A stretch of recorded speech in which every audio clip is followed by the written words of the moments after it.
All right, let's flip it now to Shedeur Sanders. I thought the game was kind of a microcosm of the two. I think Deshaun might be your slow and steady wins the race guy. I think with Shedeur, what you're going to get is boom or bust. Some nice down the field throws, really nice downfield throws. But he also had the characteristic sail ball for the pick. And when you look at the QBR, that's kind of where he was last year. Did he meet or exceed your expectations, G. Bush? And I thought he was right where I would have probably had him when you learned that Deshaun was actually. So first of all, I give him about a C. It could have been higher than that, but for people talk about the interception over the middle, it was the correct read. I went back and watched it. Chase Daniels talked about it a little bit, and Chase was talking about, hey, the ball was wet. But I'm like, listen, I can't give you that, bro. It is what it is, bro. We live in Cleveland.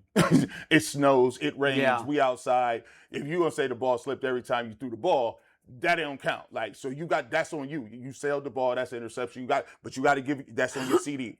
But I do think you saw the microcosm, the difference between what Shedeur Sanders offers compared to what Deshaun Watson gave. The thing that I like is the fact that he's going to fight to push the ball downfield. And I think if you can eliminate some of the turnovers and if you can eliminate some of those, characteristic things like that, I think it gives your team a better opportunity to open up the field and to get bigger plays. I like to play the Floria. I like the fact that you come out in the third quarter, and I thought this was a little more of a difficult read. Deshaun Watson came out, and they ran the ball 3 times. They came out at halftime, and they play action with Shedeur Sanders, got back to the 5th, hit Gage Larberdane for a big play. One of the things that we talked about was Shedeur Sanders and running backwards and his pocket presence.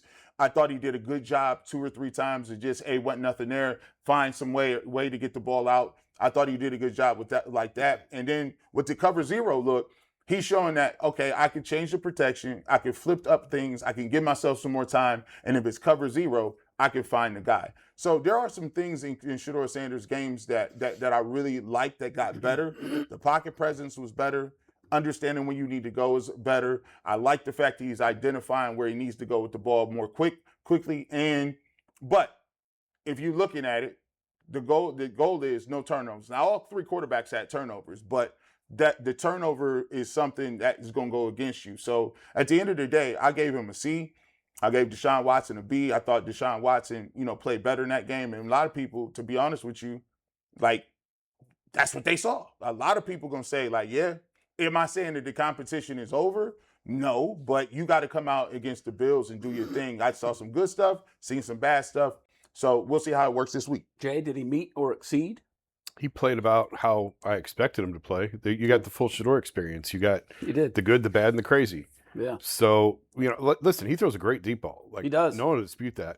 But you can't live in the NFL as a starting quarterback just by throwing deep and waiting for plays to break down and making something happen. You have to operate play to play, and it's not just the interception. Especially in today's NFL. Yeah, but it's not just the interception. It's the fumbled snap. It's the pass batted down. How many passes has he had batted down or tipped at the line of scrimmage going back to last year? A ton. So it's getting familiar and get comfortable with passing lanes. So listen, like I said earlier, somebody's going to win the job. Somebody has to take the snaps. Somebody's going to be named QB1. I don't think they have a legitimate QB1 on the roster. I think they're both going to get opportunities to play this year. There's no question when it's a matter of driving the ball down the field, throwing the ball down the field, he is great. And you will have chunk plays with him. You will also have everything else. It's kind of like a mini Jameis Winston. Jameis gave you a lot of excitement down the field, but he also had those throws where you're like, where did that come from? Yeah. Why? And I think the Browns are overly cautious, and probably rightfully so. The one thing you can't do in this offense is turn it over. You can't do it because this offense is not built where you can have quick strikes and come right back and erase the interception. And he was playing against guys that aren't going to be in the league in a month. Yeah, so I am curious to see how he does against I don't know how Buffalo's going to play this. I don't expect they'll have a lot of their ones in there. Not but in the game, no. But I think they'll have a lot of twos. In the workouts, they will be going against the ones. Yes. And that's really what I want to focus in on. I want to see how he does. I want to see, most importantly, how our offensive line holds up against some real ones that they're going to be seeing competition against on a week-in, week-out basis. And the fumble snap thing, like the center adjustment with the snap. I mean, Luke Whippler might not even be.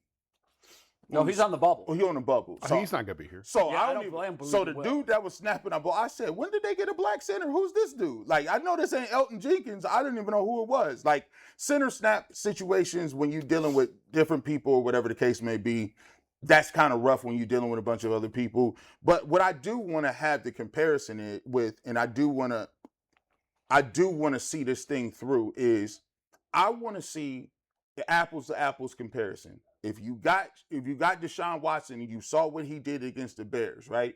And you saw what he was able to do and it looked steady. But I want to see that same opportunity for Shedeur Sanders to come out here, because I want to see, does it look better with better players? I want to see, I want to see at least Denzel Boston or Casey Concepcion playing. Hey, give me Isaiah Bond. Give me some receivers and make sure that we got enough linemen that you can get in there to give yourself a good look so you can actually see apples to apples, right? And also, I want to see what Deshaun Watson does with lesser competition. I want to see what he does with the 3s or the 4s or whoever it's going to be. So for me, I'm going to let it play out. If you ask me who I think is ahead right now, I have to be honest. I say Deshaun Watson is based on his performance. However, in a competition, we got to see it play out where both guys get the opportunity with the top-notch players, and then see where they land after the game. So I think he could have played better, but I do think that you're going to see in this game an opportunity to show his strong suits. He has to have some splash plays. He has to have some drives, 2 or 3 drives, and he's going to have a very clean football game. And if he does that, it opens the conversation back up to say, okay, well, let's revisit it. Yeah, quickly, I'll just say that he played around what I expected him to play. I was hoping that he'd have a touchdown and not an interception. What was most troubling to me was that after the 10-0, like that was it. Mm-hmm. Offense was over. Nobody put anything together. And that's on all of them collectively. Deshaun Watson had some opportunities. They didn't build on that 10-0 lead. So I think that was troubling to me. I think most importantly, not that he meet or exceed my expectations, because of the way the race had played out up to the game. He didn't have to just meet expectations. He had to exceed our expectations. He had to make us look at the stat sheet and go, wow, he threw for 179, a touchdown, and no picks. You know, that's exceeding expectations. Unfortunately for Shedeur, he did not do that. He will get another shot. He will have those joint workouts. But again, I think the hay is in the barn on this competition. I think that Deshaun will be your week 1 starter, but that's with an asterisk, because after that, it's week to week. I mean, who knows what happens? At what point do they... He's one hit away. He is. He's not only that, but he's also one really bad game away. And I think at that point, everybody's going to be saying, well, we want to see what the other guy looks like. So I think it's more than one bad game.